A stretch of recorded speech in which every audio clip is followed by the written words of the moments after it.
Hello there.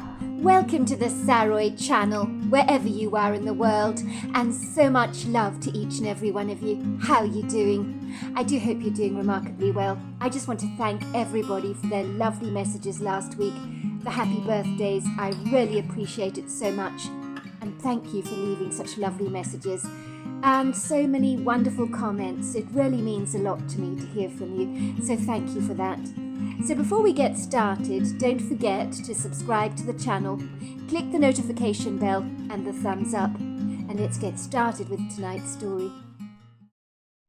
Dear Sarah and all your lovely listeners, Richard O'Brien, known to his family as Richie, had been working tirelessly as a gravedigger at the local cemetery for the last 5 years for the Rest in Peace funeral home, where he'd come into his own and gained his own independence, and was the best, most reliable gravedigger the funeral home had ever used. It certainly helped that Richie was very strong, for working on the land had given him a brawny strength that others could dream of acquiring through only arduous workouts and a gym. Let's just say for Richie, it was very edifying living self-sufficiently and managing your own life. And to live in his old grandmother's house that she had left him so generously, after handing the property to Richie in a living will while she was alive, was for him the quintessential cherry on the cake. He didn't have to worry about dealing with solicitors or property surveyors. It certainly made life a whole lot easier when everything was not tied up in red tape. By all accounts, Richie was set in his ways. He enjoyed the predictability and daily routines of life, and certainly did not appreciate change, discord, or disarray of any kind, as it muddied the waters for him. Richie didn't like confusion either. He liked to view life through a clear pane of glass, so that nothing was ambiguous to him. He could not imagine living anywhere else in the world than his grandmother's house, where he'd lived for as long as he could remember. He adored living there. In Richie's opinion, where better in the world could you live than in the heart of the Kentucky countryside, in the part that was more mountainous and remote, with an abundance of indigenous wildlife, and so many trees for company, and Richie adored trees. They made him feel grounded and safe for reasons he could not explain, and in his free time Richie thoroughly enjoyed walking through those lofty trees, breathing in the fresh, crisp air, and being hugged by the generous arms of the natural world. Indeed, Richie loved the rich bounty of nature and the changing of the seasons, and the best part of it all was that the plants, the flowers, the trees, insects and animals did not judge you the way people did. They were so much more accepting and unconditionally loving. When people met Richie for the first time, they would sense he was different. They would usually make a lame excuse about being in a dreadful hurry, and would scurry away, looking at Richie with a wariness in their eyes. Richie knew their fictitious words were never true. The people always pretended to be in a hurry to get away from him. They thought he was stupid, lacked intelligence. It was an excuse, but he didn't care. Richie was not bothered by what others thought of him. If they didn't want to talk to him, then he didn't want to talk to them either.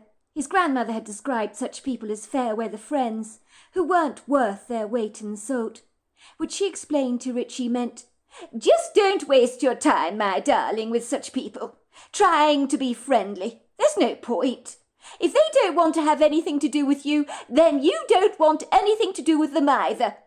Richie had loved his grandmother more than anyone else in the entire world, and at least she understood him like nobody else ever had, and had loved him unconditionally, despite his quirky habits and idiosyncrasies. She had not treated him with the abrasive, cruel unkindness and apathetic insouciance his mother had directed towards him, the moment she began to appreciate that Richie was not like other children. His mother had always called him stupid. "Why are you so stupid, Richie?" she'd roar at her son contemptuously. "I should have put you out of your misery when I first laid eyes on you. I knew when you were in my womb that I'd despise the very sight of you when you were born. That rat that made me pregnant buggered off into the sunset with that floozy Anna Parkington. That phony, superficial man could only ever sire simpletons with his disfigured, contorted sperm," she'd complain. "I shouldn't have expected anything else from that blumbering idiot." Richie's grandmother believed he was special and was always telling him so. He should celebrate the fact that he was different to other kids. Richie's mother thought being different was such a bad thing. She wanted Richie to be exactly like all the other boys and girls in school. It was because he was not the same that she decided she didn't like him, which Richie thought was grossly unfair and discriminatory. One day he saw a black rabbit in the woodgrove when all the others were white. He thought the black one was extra special because it was the only one of its kind, but his mother would never appreciate that. His mother thought all bunny rabbits should be white, and all cats should have green eyes, and all macaroni cheese should be made with high-quality American cheddar, and it was equally as delicious made with Swiss Gruyere and Emmentaler cheese. But although Richie knew this, his mother did not comprehend all of this, yet she was the one who had the audacity to call him stupid, if you didn't fall into the spectrum of what was considered acceptable, in his mother's eyes, that is. Then it was very likely she'd spit you out of her mouth in disgust like old chewing gum. If the truth be told, his mother was stupid, but Richard, being a meek, mellow and serene soul, kept such unkind thoughts to himself, because Richie was not obnoxiously rude like his mother was. Growing up, his mother abandoned him, dumped him on her front doorstep, and said to her mother, "If you think he's so damn wonderful, then why don't you look after him? My boy is away with the fairies. I can't abide having a child like this," she told her mother in exasperation. Richie's grandmother had been furious with her daughter and her lack of responsibility towards caring for little Richie. She was happy to look after her older daughter, as her daughter was normal, but Richie was the burden she wanted to pass on to someone else, like an old sack of sprouting potatoes that she no longer wanted, and would have happily disposed of in the garbage tip, if it was only halfway legal to do so. But dumping Richie on her mother was the next best option for her. Richie would never forget the disquieting way his grandmother had glared at his mother. It had affrighted him. The last time he'd seen that look in his grandmother's eyes, the look that she now was wearing on her face, with her nostrils flaring in indignation, was when two angry, pugnacious dogs in the doggy park were staring each other down, and then shortly after that they began to fight each other. It had been scary to watch, as the two dogs began to attack each other ferociously, without restraint. Every bystander watching the event was screaming out, "Someone help! Someone help!" A black Labrador was being crushed under the powerful gait of a formidable, capricious Great Dane, who had held it to ransom under his doggedly determined bite, as he went straight for the jugular. Richie had watched in abject horror, feeling certain that the black Labrador was a goner. It was no match for this oversized Great Dane. Two men with sticks managed to pull the dogs apart before the Great Dane killed the black Labrador. Richie had never seen an aggressive Great Dane like that before. Richie thought that a similar fight might unfold between his grandmother and mother, so he hurriedly looked around for a stick to stop the fight between the two of them. But to his surprise it never became physical, as he had anticipated it would, which was a jolly good thing, because his mother was much stronger than his grandmother. If his mother had attacked his grandmother, she might have had to have stitches like the poor black Labrador. Mrs. Goodman had told Richie that her black Labrador, after that dreadful fight, needed 200 stitches, because that Great Dane had been so aggressive, and because the owner had failed to put him on a leash. Luckily he'd been obliged to pay Mrs. Goodman's veterinary bill. Imagine if his grandmother had needed that many stitches. The thought alarmed Richie. He knew his mother was more vicious than the Great Dane at the park. He had seen her growl before, and it wasn't pretty. Not many things about his mother actually were. People thought his mother, with her golden blonde hair, was attractive, but Richie knew that a very pleasing veneer could be as shallow as an empty pool of water. One day Richie's biological father had visited their home. She had run after him with a baseball bat, calling him a loser. She'd been violent then. He had seen her idiosyncratic behaviour for himself, and some of the ugly words that spewed out of his mother's insanitary mouth were so filthy, Richie had to block his ears to stop hearing them. "I wish I had never ever met you.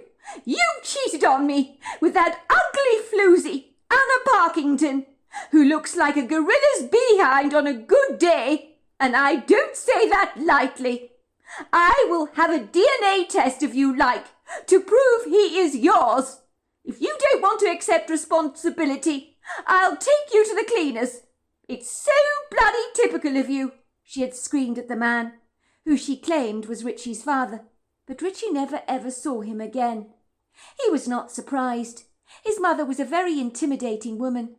The man was probably too afraid to return to the house. Richie couldn't blame him for that. Even though his mother was always belligerent and highly strung, with a combustible personality, his grandmother was not afraid of her daughter. Grandma Rosa was incredibly brave, like some of the tenacious small dogs in the park, that were not remotely daunted by the size of the very big ones. Some of them, although tiny, seemed to be under the very misleading impression that they were very, very big. Perhaps they hadn't seen their reflections in the lake, Richie reasoned to himself. Maybe they didn't know how tiny they actually were. That had to be it. "How dare you talk about little Richie like that?" his grandmother had barked contemptuously at her daughter. "You are blessed to have a son. And so what if he is different? Do you not see he's a gift of God? He came into your life as a really wonderful blessing. And just because he had water on the brain from birth that has affected his perceptions of things, you seem to think he has no value whatsoever, when nothing could be further from the truth. Little Richie is a sweetheart, but you fail to see it, don't you, dear? It is such a dreadful shame, a real shame, considering you are his mother." "Please, Mum," his mother had scoffed, "if I want a gift from God, I'd order something that didn't have cauliflower for brains and duckweed for common sense and sound reasoning. You have no clue what it is like raising a kid like this. You should see the pitiful looks I get from people who see me with a child like him. You know what they're thinking. Thank God that is not me. That's what they're bloody thinking. And you know, they're right to pity me. My life is damn hard. Richie is such a needy child. I can't run after him all the time, trying to clean up all his messes after him. Do you know he put a vase of flowers into the teacher's purse as a gift? The water spilled from the vase ruined the leather. It was a designer purse. I felt compelled to buy the woman another one. It cost me an arm and a leg. The woman happened to have an affinity for Gucci of all things. I assure you, Mother, any reasonable thinking normal child would have practically put the vase on the teacher's desk. But Richie put the entire vase, water and all, into the purse, so that his favourite teacher could take it home with her. But the water spilled over everything. I ask you, Mum, who in their right mind thinks like that? You've got to admit it. His thinking is so strange, Mother. So very strange. He was just being sweet. Don't you realise that, darling? He was just being sweet. He didn't realise that putting the vase into the purse was going to cause so much damage. You were always ungrateful, Zinnia. You can see what a good heart your son has. He makes mistakes just like the next person, and doesn't think like the rest of us, but he's a very good boy, who always makes me smile. Even growing up, you were always as lazy as hell, Zinnia. All your report cards would say, Zinnia needs to try harder. Zinnia is clever, but she doesn't dedicate time to her studies. Zinnia could do so much better if she put her mind to it. You get what I'm saying here, darling? What has that got to do with Richie, Mum? You're talking in riddles. No, I am not. You're too damn lazy to invest in your own child. You want everything to be plain sailing in your life with your child. You're not willing to even try. Why bother breaking the perennial habits of an entire lifetime? I can see in your case that is just too much to ask. You're flaky, Zinnia, with no staying power whatsoever. And you wonder why you can't keep a man? Men are only interested in women with stable roots, embedded into the ground, not women that are so shallow that the first sign of a storm brewing, the roots become unhinged because they're too shallow to be enduring. How dare you, Mum, call me flaky? That's so not fair. Just because I want things in my life to work out, like I want my car to run smoothly on its gas. I want my alarm to go off at exactly the same time every morning, and for the milk I buy and keep in the refrigerator to remain fresh. What the hell is wrong with that? You're damn right, Mum. I do like to live a synchronized life where everything flows smoothly. I mean, who takes a boat out onto an ocean when the weather is choppy? Not me. I'd never do that. What's wrong with wanting a kid to be normal? That's the problem. Richie is not normal. That water on the brain messed him up big time, and I'm supposed to deal with it. And as far as his father's concerned, he refuses to even admit that Richie is his. I've got far too much on my plate to be dealing with the shenanigans that he brings to the table. I have 2 children. At least my Bonnie is normal. But Richie, he's volatile, unpredictable, like a stick of dynamite. Well, not literally, but you know what I'm talking about. I never know what he's going to do next, Mother. I'm almost watching him over my shoulder all the time, worrying about his very next move. Do you know, 2 years ago, he ran into the middle of the road to direct traffic, having seen the lollipop lady doing it in the pedestrian crossing outside the school gate. He thought it would be fun to do the very same. He so nearly got run over. All the drivers were blaming me for not taking responsibility for my kid. It really sucks, because I can't have eyes in the back of my head all the time. Now you are being dramatic, darling. Richie is a very sweet child. You know he is. You're making him out to be a dreadful monster, when nothing could be further from the truth. Every kid just needs his mother's love, supervision and guidance. But you don't see that, do you, Zinnia? Everything is always about you, revolving around you, and nothing else matters. If your father were alive to see the way you're treating your son, he would be bitterly disappointed with you, Zinnia. Very, very aggrieved. Your father had such high hopes for you growing up. He called you his little flower. He'd be turning in his grave to see you now. Well, it's a jolly good thing then he's not around to see his daughter screw up her life then, isn't it? Said Richie's mother, scathingly, waving her hands up in the air in exasperation and saying, "Sorry, Dad! Sorry I let you down by being the world's worst mother on record, just because my son has special needs and I find him too much to bloody handle." "There's no need to be like that, Zinnia," said her mother. "Isn't there? If I'm such a bitter disappointment to you, Mother, if looking after Richie is as straightforward as you claim, then why don't you look after him yourself? I tell you what, you take care of him from now on. If you don't, I will personally hand him over to the social services myself. Would you like that for your grandchild? I think not. I want nothing more to do with Richie. He's destroying my life. Even when I bring a date home, they look at Richie and they run a mile. I never hear from them again, Mum, and I understand why. It's one thing to take on a woman with another child, but a child with special needs, well, that is every man's worst nightmare. And they don't want to take that on. And if the boot were on the other foot, I wouldn't either. I'm sorry, Ma'am, but unlike you, I don't want to be on my own all my life.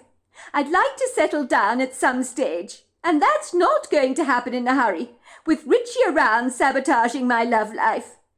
Richie had been so glad when his grandmother had told his mother to take a running leap over a large bridge. But Richie wasn't sure which large bridge his grandmother was talking about. But in his book it sounded like a jolly good idea, because maybe his mum would get a frightful shock when she landed in the ice-cold water, and it would serve her right for having such an unkind tongue and saying such mean, spiteful things about him to Grandma Rosa. Grandma Rosa had told her daughter she'd be quite happy to take charge of Richie. Richie couldn't believe his luck. He was now going to live with his grandmother for ever and ever, and he need never see that horrible mother of his again, whom had made no secret of the fact that she despised him, for she told him that every day.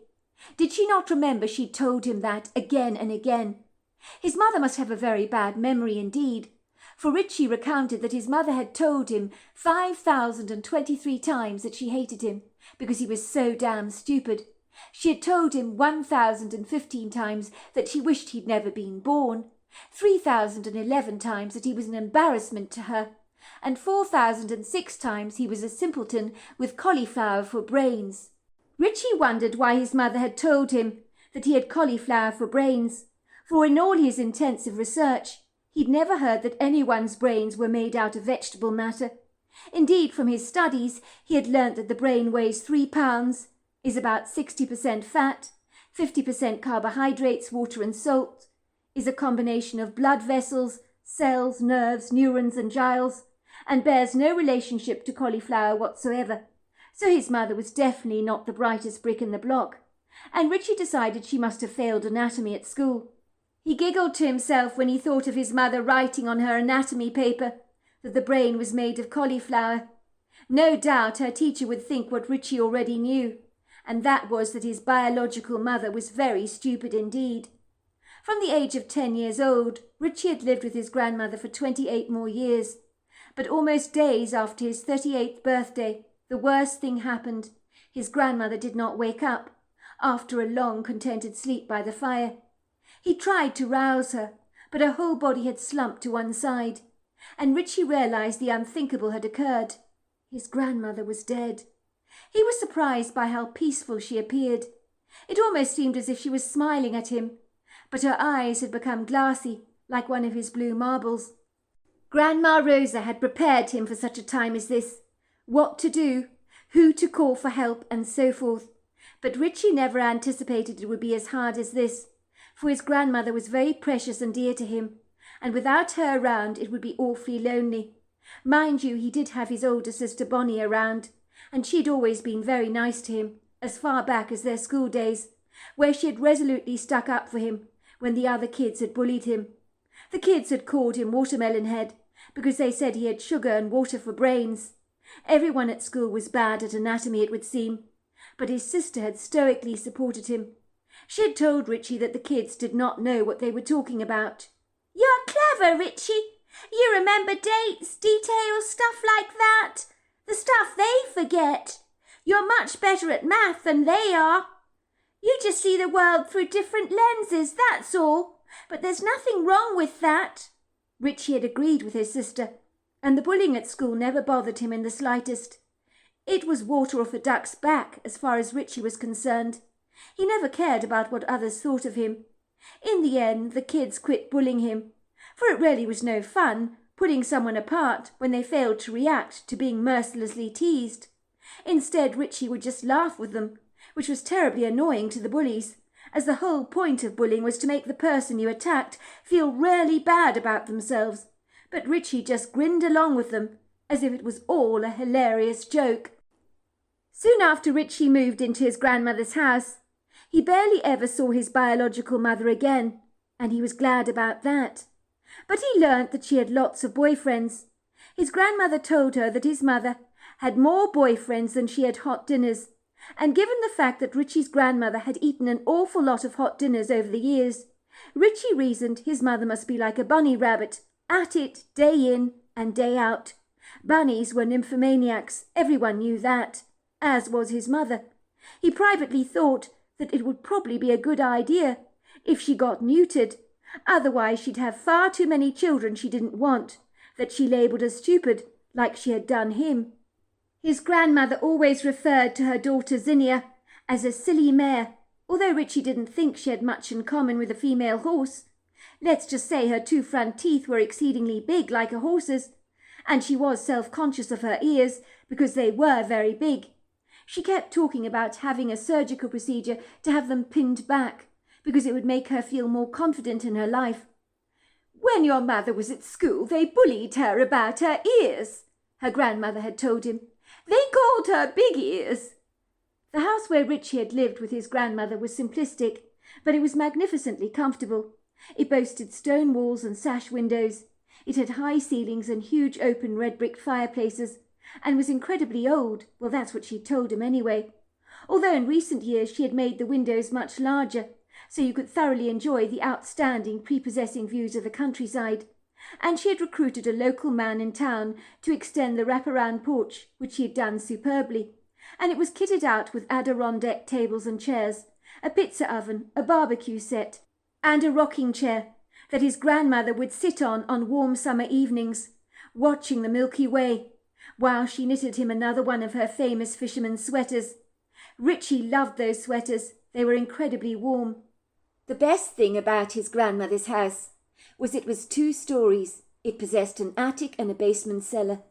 It was kitted out with vintage furnishings that had been around when his grandmother was a girl, and even some of the kitchen accessories were prehistoric, from butter churners, pestles and mortars, and all manner of iron skillets, ice crushers, bean slicers, cherry pitters, stovetop toasters, spurtles, potato ricers, a pickling crock, and a meat grinder. She told him all these precious things were antiques, which could collect a sizable amount of money, because they were now considered collector's items. Richie liked his bedroom best, although it hadn't changed in 28 years, but he liked his room that way. He never wanted to change a thing about it. He was punctiliously set in his ways. The model aircrafts that hung from the ceiling had been there since he was 10 years old. The collection of Mr. Paddington bears on the one corner of the room looked as good as the day when they were first purchased. He had over 20 Paddington bears. His favourite was Mr. Paddington in a pilot's hat, and Mr. Paddington in a beekeeper's mask. He liked that one an awful lot, as Mr. Paddington did not only enjoy marmalade sandwiches, but honey as well, and he would need to use the mask if he wanted to steal the honeycombs from bees. Richie had also a globe on the antique chestnut desk in the room, and when you ran your hands over it, you could feel all the bumps that represented the mountains, and let's just say the Appalachian Mountains on that globe were incredibly bumpy. Richie liked that fact, that you could run your fingers over the bumps in a second, when in real life you could never ever do that. He loved to check out the unusual places on the globe, with strange names that caught his attention, places he'd very much like to visit one day, like a great explorer, like Christopher Columbus or Robinson Crusoe. One of Richie's prized possessions was his grandmother's Encyclopedia Britannica collection. He looked at those books hundreds of times over, day after day, and they had been used so much that they were beginning to fall apart. He also enjoyed his vintage car collection on the large display shelf in the corner of his room, where all the cars remained in their initial plastic wrapping upon which they were first bought, which Richie was incredibly proud about. When he took them out of the packaging to examine, he would replace them with the utmost of care, so that he didn't damage the cardboard encasement. If he wanted to sell them, he'd make a lot of money, but Richie never wanted to sell his prized collections of toys and comics, because they were his treasure. One of his most precious items was a framed picture he had of his grandmother, that he had resting on his nightstand. Now that she was gone, he valued the picture even more. Every night before he returned to bed, he would study the photograph, and affectionately run his finger over her image, and talk to her. His grandmother had told him that even when she died, she would still be there, and he could always talk to her. "I want you to know, Richie," she had told him, "even though I will be dead, when I leave this place, I will be with the good Lord Jesus in heaven, and I will be watching over you. And even when you're alone in this house, remember, just because you don't see me, I will still be there. If you get lonely, just talk to me, and failing that, you can always call your sister Bonnie. She'll always help you.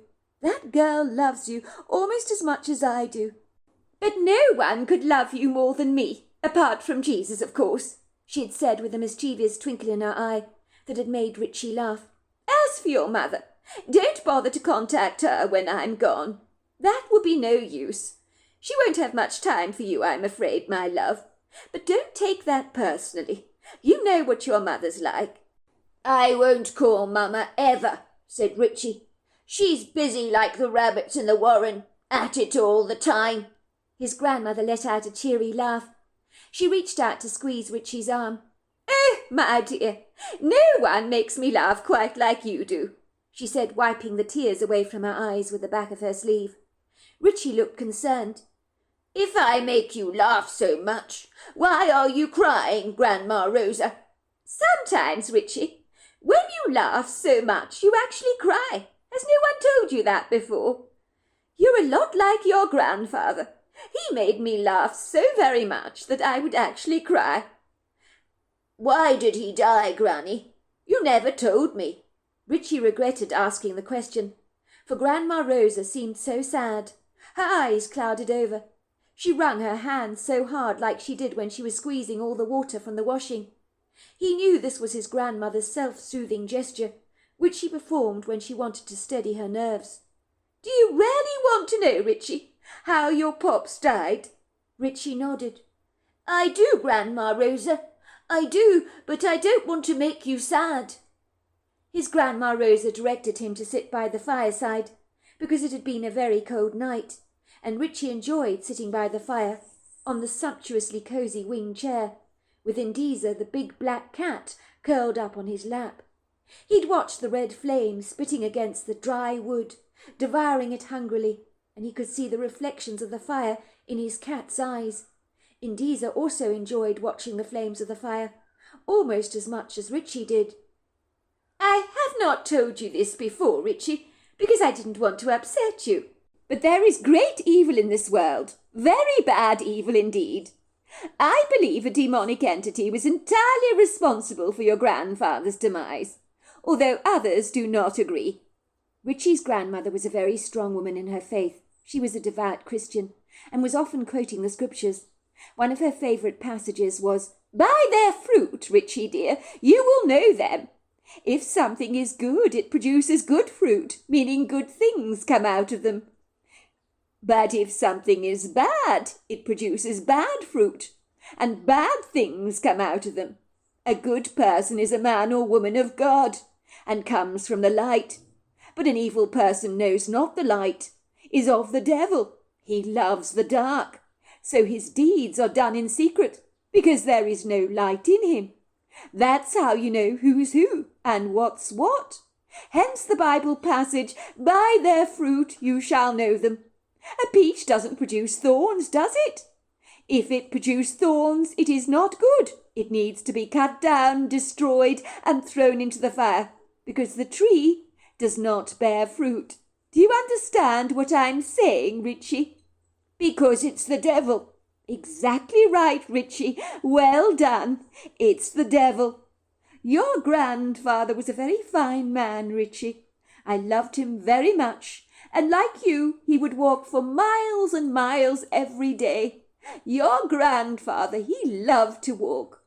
One day, as your pops was walking, something happened. No one knows exactly what, but a farmer who was attending to his steers saw this monstrous beast running after your grandfather down the trail through his field of steers.